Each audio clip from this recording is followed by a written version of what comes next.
So your woman doesn't trust you. Women react to you as if they don't trust you, right? Your ex told you she didn't trust you.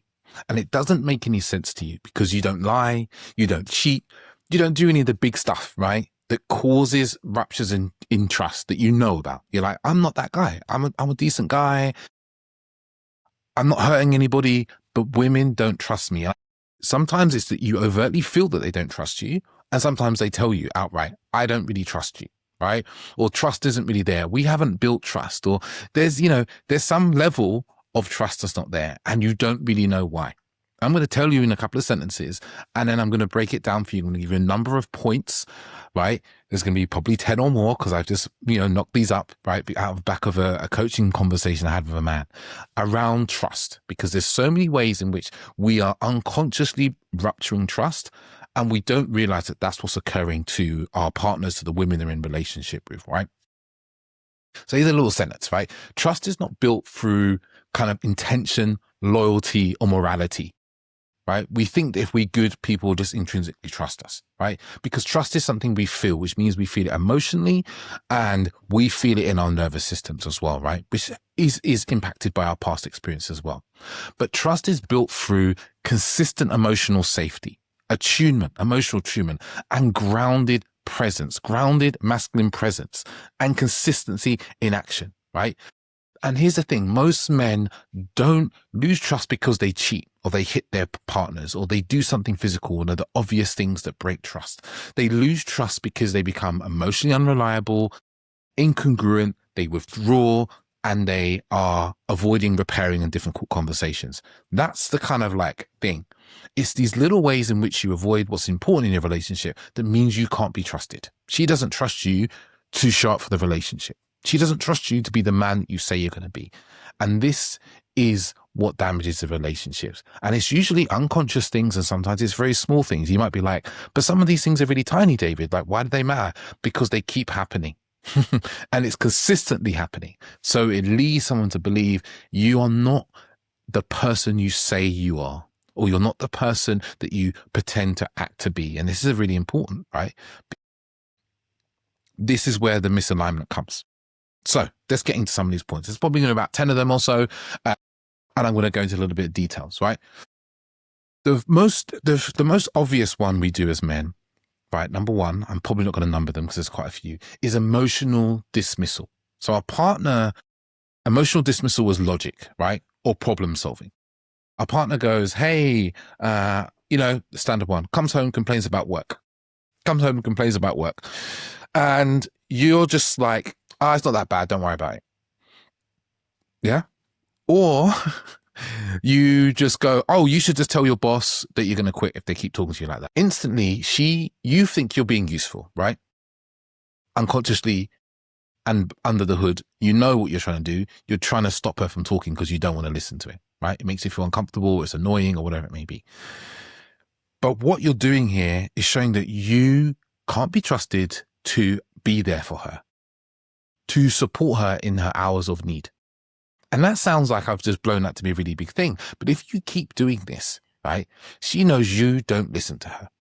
You're not going to bother with her opinions and her emotions and her feelings and her perspective. You just want to ignore it. So she'll stop talking to you. This is when it gets really serious. If your partner stops bringing this sort of stuff to you, you start to get into trouble in a relationship. It starts to go really south because she doesn't trust you. She might be talking to another man. That's happened. I've worked with men before where their partners have built emotional relationships with other men because their actual partner, the actual man they're with, is so emotionally unavailable. This is an example of being emotionally unavailable, right? They can't hold space. They can't listen. So you minimize, you distract, you belittle, you don't listen, basically. This is a really big one. And we unconsciously do it because we think we're being helpful. We think we're being useful. Intention is good, but it's not about intention. It's about how things land with people, right? I'll give you an example. This in the UK press, as has been recently. A man by the name of Nigel Farage, some of you know exactly who he is.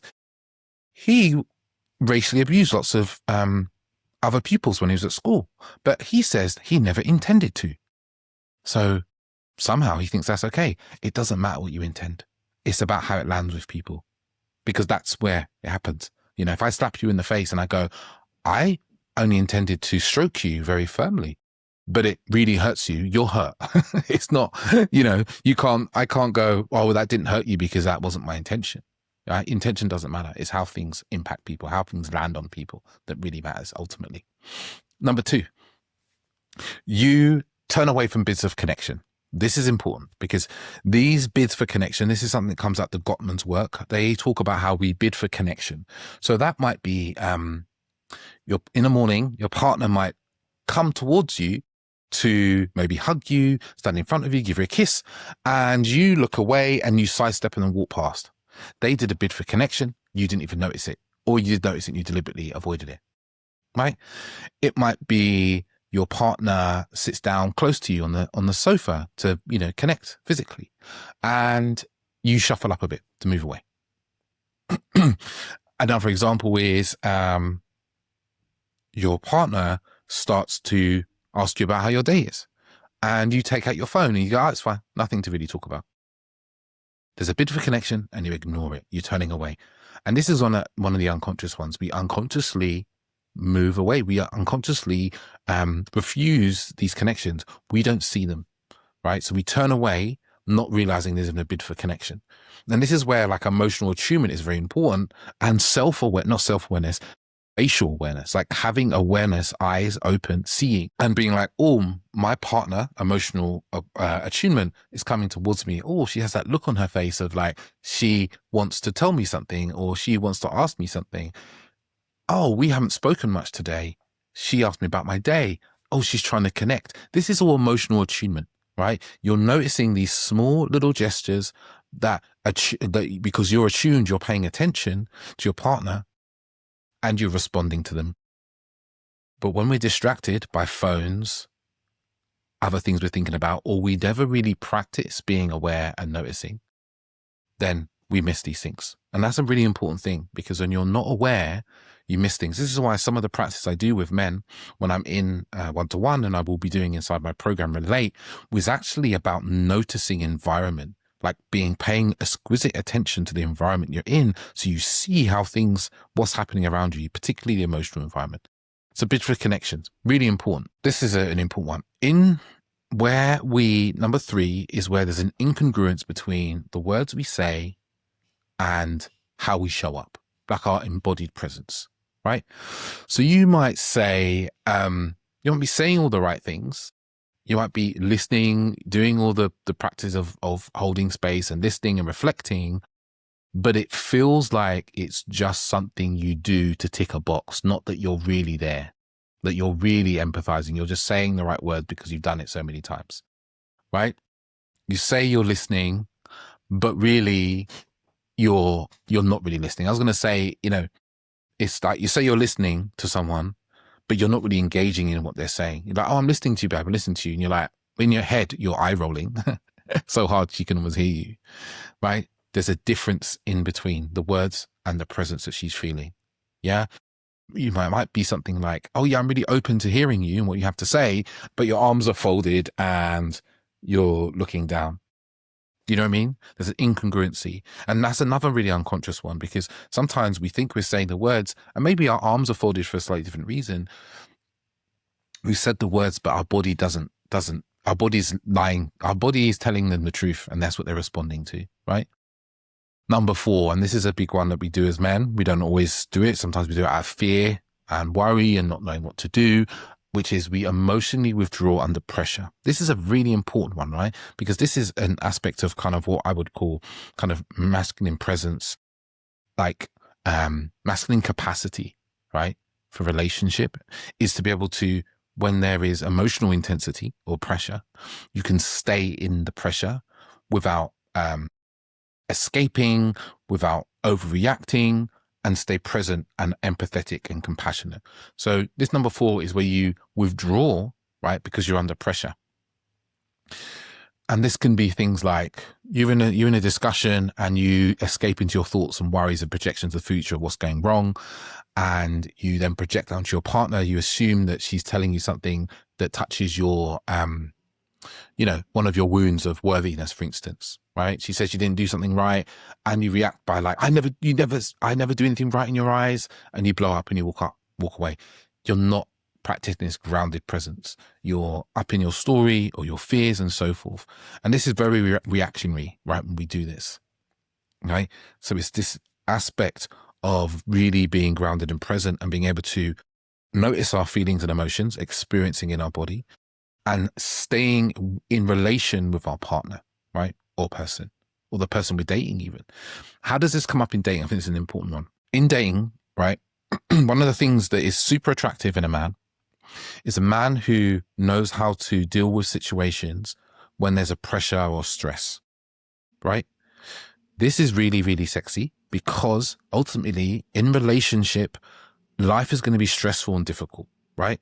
So a woman, consciously or unconsciously, is looking, how do you deal with stressful moments? So say, for instance, you go to a restaurant and they, your booking has been messed up and they don't have it. If you're the sort of man who loses his shit and starts shouting at people, right? You're showing that under stress, under pressure, you can't keep your shit together, right? First. And then there's another way, right, which is the other extreme, which is, I'm going to touch a little bit in the next point, but it is where you suddenly go into this pleasing and you're just like, oh, okay, that's fine. Like, not a problem. We'll just take whatever you've got, or we will just leave, right? So you've collapsed. Yeah, there's a pressure and you collapse under the pressure. Or the other extreme, which is you overact, you over emotion, you get angry, you get frustrated. These are two things that as a woman you don't want to be dealing with, right? This one over here, the niceness, you might think, oh yeah, but that's nice. That means I'm kind. No, you don't stick up for yourself. You collapse under pressure, right? And I'm telling you, I've been in the birthing room, right? That's a place of pressure, right? Just think about it. Project forward. You're with your partner. She's giving birth. You're under pressure for hours, for 2 days. You're basically under pressure and you don't sleep. Yeah, been there. It was only a year and a half ago for me. And what happened to me was someone came in and was like, hey, we need to do a cesarean now. And we were like, okay, cool. And then suddenly 5 doctors arrived within minutes and they were like going through a contract at warp speed out of his mouth to Orsa, who was high on drugs, but she's had an epidural for 2 days, right? Now, if I collapse under that pressure, I just go silent and go, oh my God, I can't do anything. This is fine. Or I could go lose my shit and start shouting and be like, wait, you didn't explain this properly, da da da da da. And in that moment, I probably erred towards a firmness, right? What actually occurred was, in that moment, I was like, wait a second, wait. You're speaking really quickly. She has been on the labor bed for almost 2 days. I haven't slept. So what I need you to do, I need you to stop talking. I'm going to go to the toilet and I'm going to come back and you're going to read this out to us slowly, right? So we can actually understand and ask questions. Yeah. There's that middle of like presence, like what was really needed. And I was like, got it. We need to hear this because this is very important information. Do you see that? Whereas sometimes you collapse and so forth, because what happens in these emotional moments when you collapse, it can feel like you abandon your partner. Yeah. You're not there for them. Or if you over kind of go, lose your shit, that can also be a sense of abandonment and also just fear that where's that anger going to go next, right? Really important aspect, this one. Then the next one here, number 5, is about people pleasing instead of grounded leadership. And it's kind of what I said before in the last point. It's like, instead of being grounded and leading forward and like knowing like what's needed in this moment for me, what would support me and my partner, right? You will just people please. So it might be an argument and you don't say your piece.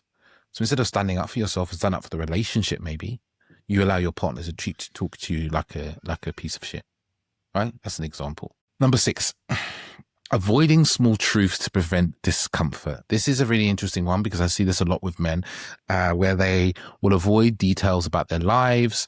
They will avoid details about how they're feeling because they are worried about how their partner's going to react, or the woman they're with is going to react, or their date is going to react.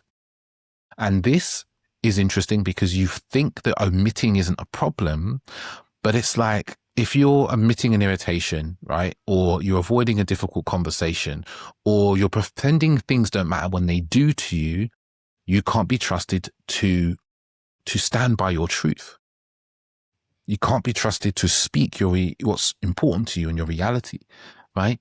And it might seem minor, but again, it's one of those 1,000 cuts moments. When you do this again and again and again, it really damages a relationship. And because suddenly what happens, and I've done this before, is suddenly 10 months down the line, you blow up about this accumulated frustration and annoyance you've had because you haven't been speaking up, haven't been speaking your truth consistently. And this is why when my clients work with me, I give them the monthly check-in so they can clear out these things. Number 7 is around defensiveness instead of when feedback happens. Sometimes what happens when our partner gives us feedback or makes a request or says something about what they need, we go to defensiveness. It's just reactive defensiveness. I didn't do that. That's not how it happened. Or counterattacking. But you did this other thing. And this makes you untrustworthy because you're not listening.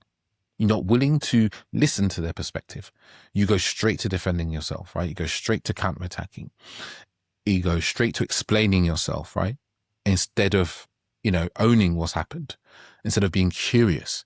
Meaning that how's this going to be as a relationship down the line? When she needs to explain important things to you, instead of listening, you're always going to defend. You're never going to take responsibility. You're not someone who's going to take responsibility. And that's a very important thing inside of a relationship and, someone you're dating. This next one, number 9, is inconsistent availability, meaning you're inconsistently available emotionally, time-wise, you just don't show up in the ways that you think you say you will, sometimes you're warm and you're cold, no explanation. Yeah. Sometimes you're attentive, sometimes you're not. It's this inconsistency, right? Without any kind of explanation. If you're explaining and making sense of it, it makes complete sense, right? And again, it's these little things we do unconsciously because we've got things in our mind. We're worried about something. We're not speaking up about our truth. We have other things going on, but we don't express what's going on. This one can simply be, you say to your partner, hey, I got a lot of things going on in my mind right now. I don't want to get into it because I just want to sort through what's there for me. And I'll talk to you about it once I've kind of figured it out. There's nothing major. There's nothing wrong. And it just a bit of communication. Yeah. Using kind of emotions or physical intensity to dominate. So this is like raising voice, shouting, standing over. This is what happens sometimes, again, in reactive moments where your partner says something to you and you jump to maybe your nervous system is used to raise voices. You grew up in a home where raised voices were very normal. So it just comes to you, right? Or you flip to anger sometimes, right? And that's how you show your anger through raising your voice. You don't mean to intimidate, right? Or dominate, but you do because you're a man and most women are smaller than men, And that's the main 10, right? I got a couple others that come in. It's just little things that we do. Number 11, pushing boundaries, pushing our partner's boundaries. Low-level boundaries. I'm not saying maybe you're pushing her sexual boundary because that would be a big trust issue, right? If you're continually trying to get her to engage in sex she's saying no to, right?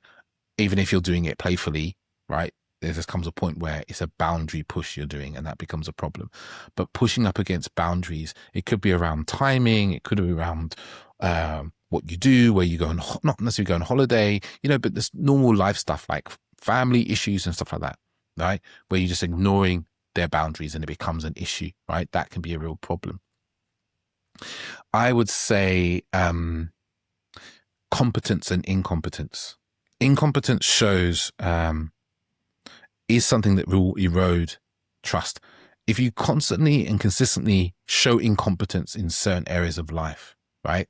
Now, this might be you go to the supermarket she's giving you a list of things and you forget half the things on the list, even though you got a list, right? That shows an incompetence. And over time, those little incompetencies, right, will be like, I can't rely on you, right, to do the thing you said you were going to do, which is go and buy the shopping, right? It's a bit like forgetting stuff. Like, I know we all forget stuff sometimes, but if we're really honest, forgetting stuff does erode trust in a relationship, right? And you can't ignore that as well. And then the last one, I think, is 13. If you can hear that screeching, that's my little boy in the background. I think he's having a bath. Is around repair, avoiding repair. Something we do often is like we find repair conversations, discussions, difficult conversations. We find it difficult. We find it uncomfortable. We find it emotionally hard, right? But if you continually avoid repair and then want to just pretend like everything's fine, you become untrustworthy because you're not really taking care of the relationship. You're avoiding taking care of the actual relationship. And this destroys relationships, right? Avoidance of repair, avoidance of apology, avoidance of acknowledging the impact of your actions. These are all ways in which you damage the trust in your relationship. Very bad to do, right? But as you've seen with all of these 13 things, right? These are things you do unconsciously a lot of the time. You don't mean you're doing, the intention is something different, or the reason you do it is something different, you know? Like, you avoid repair, not because you want to avoid, you don't love your partner. It's because you feel so scared about the conversation. You want to get it right, but you don't know how to do it properly, right? You're afraid of getting it wrong. You know, these are all kind of the reasons why we avoid repair. So it's important to notice where this occurs, right? Where there's avoidance and some of these ways in which you damage your relationship. And a really good question to ask your partner is, what do I do that makes you trust me less? Yeah. Or you can ask the other question, which is, what would you need from me to trust me more? Yeah. Those two questions are very powerful. You ask your partner that and she's going to tell you, she will tell you, and you're going to be prepared for the answer. When you start asking questions like that to a partner, your woman will trust you more because you asked the question. The why? Because you're being curious. Why? Because you're paying attention. You want the relationship. You clearly want to do something about the relationship. Men who really can't be trusted won't ask those questions. Men who are too scared to do the work to make the relationship better won't ask those questions, right? So you ask those questions, things will be better because you have clarity to act on, right? Especially if, if she says something that's unclear to you, you can ask a couple of questions to get even clearer. So that's this little podcast episode. If you love this, like it, put a comment below, share it with someone, share it with your partner. This is a good one to listen to together. And if you're a man, you're listening to this and you want to up your level of relational skill, if you want to move some of these things that are unconscious that you're messing up your relation into your conscious mind and then become kind of subconscious, so you're doing them automatically, come and join Relate. It's my program to really help men upskill and up-level their capacity of relationship, the capacity to hold emotions and feelings and to connect with their partners. It's part self-study, it's part live, everything's recorded. So if you can't join live, everything can still be watched. And it's a very comprehensive program. It's really just taking in the 8 years of work I've had to do on relating and how to relate well. Many years ago, all these things I just listed, I was doing constantly, right? On a daily, weekly basis, and then getting defensive about it and saying I wasn't doing them. And now it's a very different story. So if you're interested in that, there's a link below. You can add yourself to the wait list. I'd love to have you. Ciao, ciao.